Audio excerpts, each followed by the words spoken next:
نحمده ونصلي ونسلم على رسوله الكريم.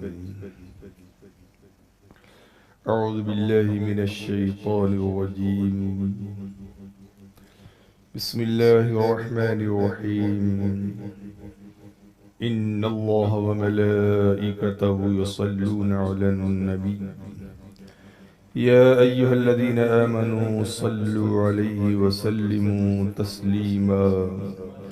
اللهم صل على سيدنا مولانا محمد وبارك وسلم صلاة وسلاما عليك يا رسول الله صلی اللہ تعالی علیہ وسلم.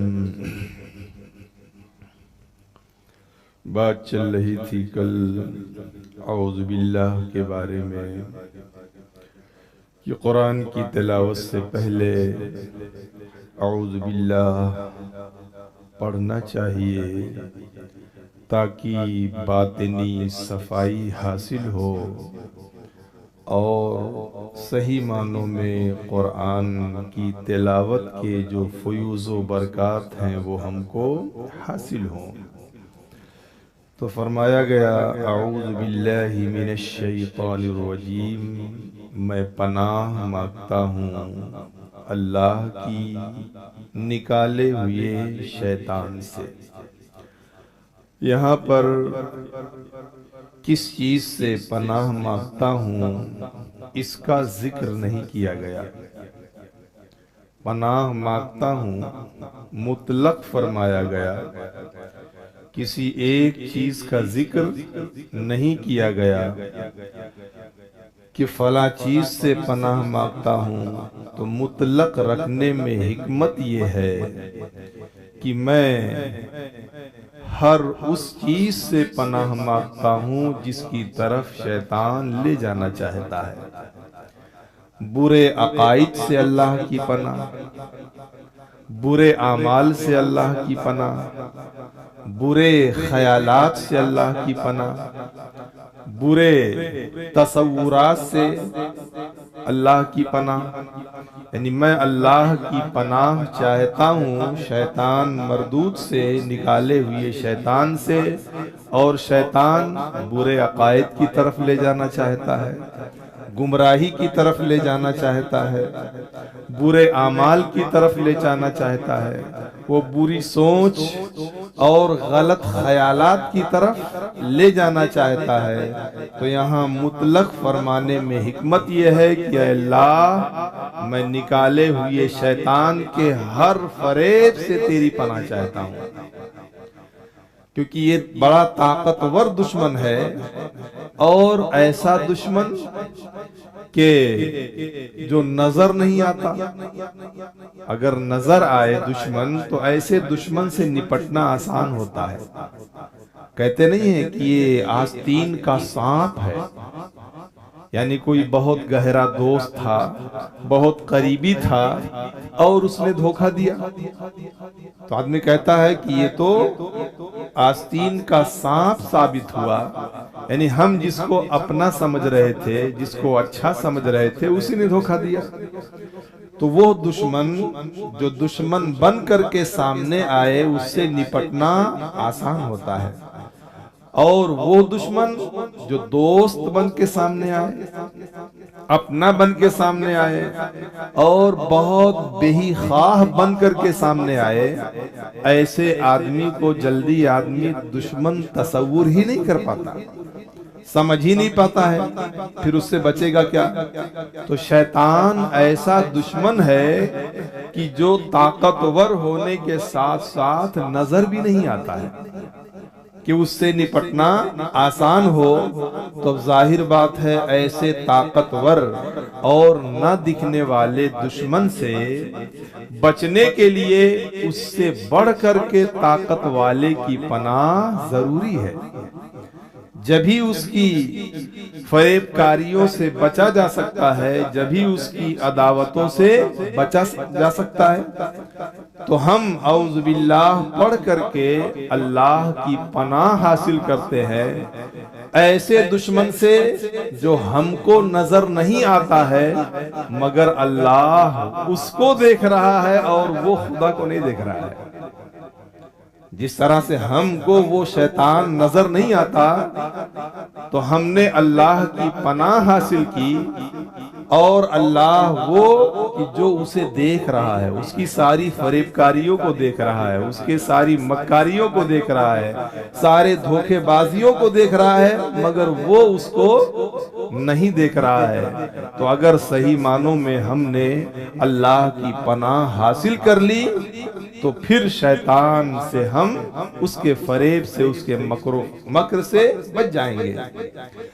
اور حدیث پاک میں بھی فرمایا گیا کہ اگر کوئی روزانہ 10 مرتبہ اعوذ باللہ من الشیطان الرجیم پڑھ لے تو اللہ تبارک و تعالی ایک فرشتہ مقرر کر دیتا ہے جو اس آدمی کو شیطان کے تمام فریب کاریوں سے بچاتا رہتا ہے۔ اللہ ایک بار کسی بھی ٹائم 10 مرتبہ اعوذ باللہ پڑھ لے تو شیطان سے بچاؤ کے لیے اللہ تعالیٰ ایک فرشتہ متعین کر دیتا ہے جو اس کے مکر سے، اس کے دھوکے سے، اس کے فریب سے، وہ فرشتہ اس بندے کو بچاتا رہتا ہے۔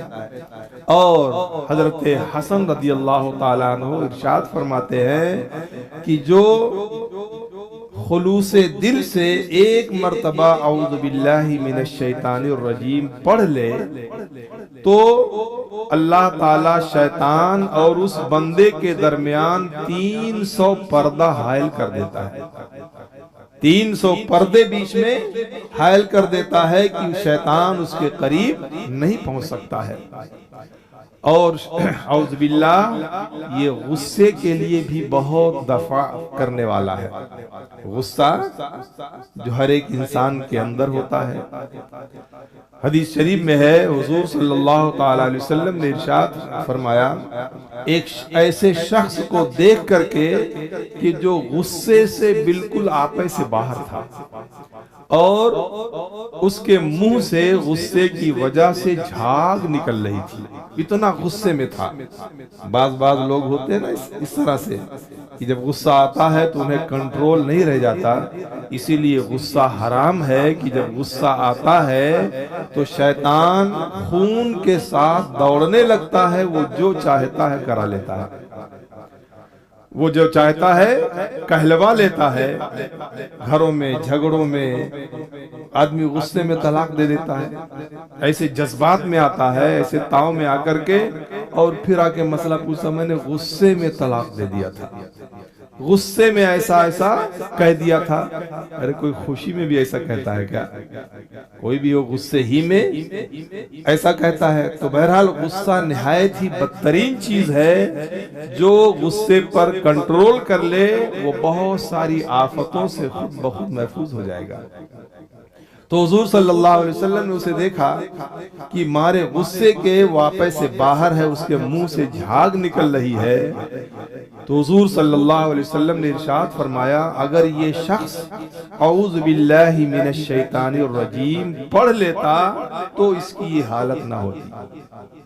معلوم یہ ہوا کہ اگر آدمی کے اوپر زیادہ غصہ طاری ہو جائے تو اسے اعوذ باللہ من الشیطان الرجیم پڑھ لینا چاہیے، انشاءاللہ اس کا غصہ ٹھنڈا ہو جائے گا۔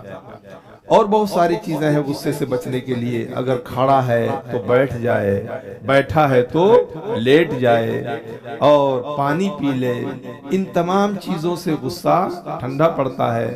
اور کم از کم تو اتنا چاہیے کہ اگر زیادہ غصہ ہو تو آدمی خاموش ہو جائے، چپ ہو جائے، تو غصے کی حالت میں شیطان جو کچھ کہلوا سکتا تھا، جو کرا سکتا تھا، اس سے تو آدمی محفوظ ہو جائے گا۔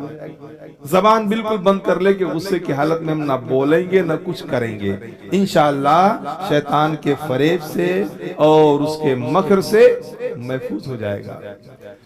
تو بہرکیف اعوذ باللہ من الشیطان الرجیم اسی لیے پڑھا جاتا ہے کہ بندہ اپنے آپ کو کمزور محسوس کر کے ایک سب سے بڑے طاقت والے کی پناہ میں آ جانا چاہتا ہے کہ اے اللہ میں کمزور ہوں، میں بڑا ناتواں ہوں اور میرے دشمن بہت ہیں، میرے دشمن بہت ہیں، جیسا کہ کل میں نے عرض کیا تھا، بہت ساری چیزیں ہیں جو ہماری دشمن ہیں، برے جو دوست ہیں وہ بھی ہمارے دشمن ہیں، یہ ہمارے اعضاء بھی جو ہمیں گناہوں کی طرف لے جاتے ہیں یہ بھی ہمارے دشمن ہیں۔ تو اب اتنے دشمنوں سے بچنا آسان کام نہیں ہے، جب تک رب نہ بچائے اس وقت تک بچا نہیں جا سکتا ہے۔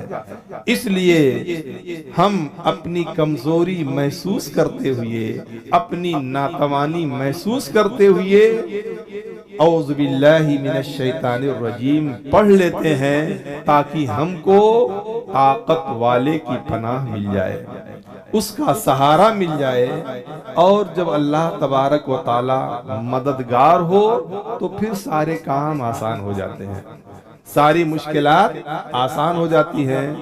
اور گویا کہ یہ تصوف کی سب سے پہلی سیڑھی ہے کہ آدمی اپنے آپ کو کمزور محسوس کر لے، اپنے آپ کو ناتواں سمجھ لے، اور اس کے اندر عاجزی اور انکساری آ جائے۔ تو جتنی زیادہ عاجزی آئے گی، انکساری آئے گی، اللہ اسے اور اتنا ہی بلند فرمائے گا۔ گھمنڈ اور غرور اور بڑائی یہ آدمی کو ذلیل و خوار اور رسوا کرتے ہیں، اور اترانا، گھمنڈ کرنا اور گھمنڈ کی باتیں بولنا ہی گھمنڈ میں نہیں آتا۔ حدیث پاک ہے، حضور صلی اللہ تعالی علیہ وسلم تشریف فرما تھے، صحابہ کرام بہت سارے تھے، ایک شخص جس کے بارے میں لوگ بہت اچھا خیال رکھتے تھے، اچھی سوچ رکھتے تھے کہ وہ بہت اچھا شخص ہے، بہت اچھا آدمی ہے، وہ آتا ہوا نظر آیا۔ حضور صلی اللہ تعالی علیہ وسلم نے اسے دیکھتے ہی ارشاد فرمایا کہ اس کے اندر تو مجھے گھمنڈ کی بو آ رہی ہے۔ اللہ ایسا شخص جس کو لوگ اچھا سمجھتے تھے، جس کے بارے میں اچھا تصور کرتے تھے کہ بہت اچھا آدمی ہے، بہت نیک ہے، بہت پرہیزگار ہے، مگر حضور صلی اللہ علیہ وسلم نے اپنی نگاہ نبوت سے دیکھ لیا، فرمایا کہ مجھے اس کے اندر غرور کی بو آ رہی ہے۔ اب جب وہ قریب آ گیا، ظاہر بات ہے صحابہ کرام نے سن کر کے وہ سب کے سب حیرت زدہ رہ گئے کہ جس کے بارے میں ہمارا ایسا تصور، ایسا خیال، اور حضور صلی اللہ علیہ وسلم جس کے بارے میں ایسا فرمائے، تو حضور کے بارے میں تو کوئی شک اور شبہ ہو ہی نہیں سکتا، آپ نے جو فرما دیا فرما دیا، وہ پتھر کی لکیر ہے۔ بہرکیف وہ آیا، قریب بیٹھ گیا، تو حضور صلی اللہ علیہ وسلم نے ارشاد فرمایا، بتاؤ کیا تمہیں کبھی یہ خیال آیا ہے کہ میں لوگوں سے بہتر ہوں؟ خیال کی بات ہے، کچھ کہنا، اظہار کرنا اور اپنے کسی عمل سے بتانا کہ میں بڑا ہوں، یہ میں پنا جو ہے یہ تو تباہ کرنے والی چیز ہے۔ تو ارشاد فرمایا، بتاؤ تمہارے اندر کبھی یہ بات دل میں آئی ہے، کبھی یہ خیال، یہ تصور آیا ہے کہ میں لوگوں سے بہتر ہوں کسی بھی حیثیت سے؟ تو اس شخص نے عرض کیا، ہاں یا رسول اللہ صلی اللہ تعالی علیہ وسلم، ایسا خیال میں آیا۔ فرمایا یہی گھمنڈ ہے، یہی غرور ہے، صرف خیال کا آ جانا کہ میں اوروں سے بہتر ہوں، میں اوروں سے اچھا ہوں، اس خیال کا آ جانا یہ بھی غرور میں شامل ہے، یہ بھی گھمنڈ میں شامل ہے۔ اور حدیث پاک میں فرمایا گیا کہ جس کے دل میں رائی کے دانے کے برابر بھی گھمنڈ ہوگا وہ جنت میں نہیں جائے گا۔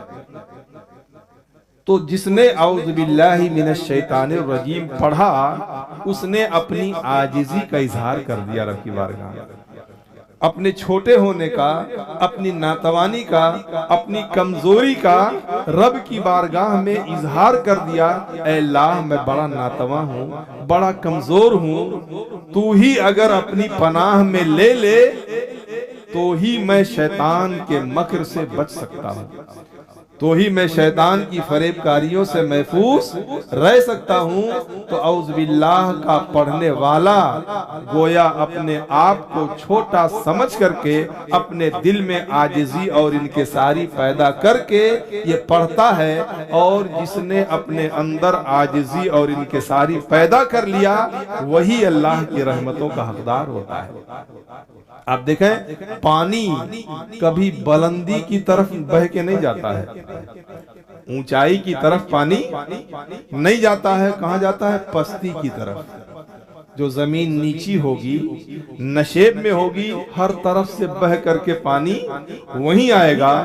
ایسے ہی اللہ کی رحمتیں انہی بندوں پر اترتی ہیں جو اپنے آپ کو کمتر سمجھتے ہیں، جو اپنے آپ کو چھوٹا سمجھتے ہیں۔ اللہ کی رحمتوں کا نزول انہی بندوں پر ہوتا ہے، اور وہ بندے اللہ کی رحمت سے محروم ہوتے ہیں جو اپنے آپ کو کچھ سمجھتے ہیں کہ میں بھی کچھ ہوں، چاہے جس حیثیت سے وہ، چاہے اپنے علم کے اعتبار سے، چاہے دولت کی حیثیت سے، چاہے اور منصب کے اعتبار سے، کسی بھی حیثیت سے اگر کوئی یہ سمجھے کہ میں کچھ ہوں، وہ اللہ کی رحمت سے محروم ہوتا ہے۔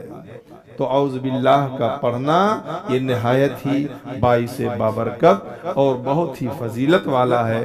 اس لیے ہمیشہ قرآن شریف پڑھنے سے پہلے ہم اعوذ باللہ پڑھتے ہیں تاکہ اللہ کی پناہ میں آ جائیں اور شیطان کے مکر و فریب سے ہم محفوظ رہیں۔ اب انشاءاللہ پھر جو ہے بسم اللہ کے تعلق سے عرض کریں گے۔ اللهم ربنا آتنا في الدنيا حسنة وفي الآخرة حسنة وقنا عذاب النار وقنا عذاب القبر وقنا عذاب الحشر وقنا عذاب الميزان۔ یا الہ العالمین ہم سب کے دلوں میں علم دین کی محبت پیدا فرما، خود بھی سیکھنے اور دوسروں کو سکھانے کی توفیق عطا فرما۔ یا الہ العالمین ہم سب کو قرآن پڑھنے، اسے سمجھنے اور اس پر عمل کرنے کی توفیق عطا فرما۔ ہم سب کو دین اور دنیا کی بھلائیاں عطا فرما۔ یا الہ العالمین ہم سب کے علم میں، عمل میں، عمر میں، رزق میں برکتیں عطا فرما۔ ہم سب کے دلوں میں عاجزی اور انکساری پیدا فرما۔ ہم سب کو غرور اور گھمنڈ اور دکھاوے سے محفوظ و مامون فرما۔ ہم سب کو صحیح معنوں میں اپنے محبوب کے نقش قدم پر چلنے کی توفیق عطا فرما۔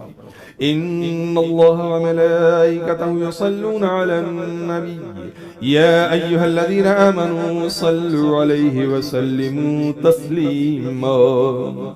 اللهم صل على سيدنا ومولانا محمد وبارك وسلم صلاة وسلاما عليك يا رسول الله۔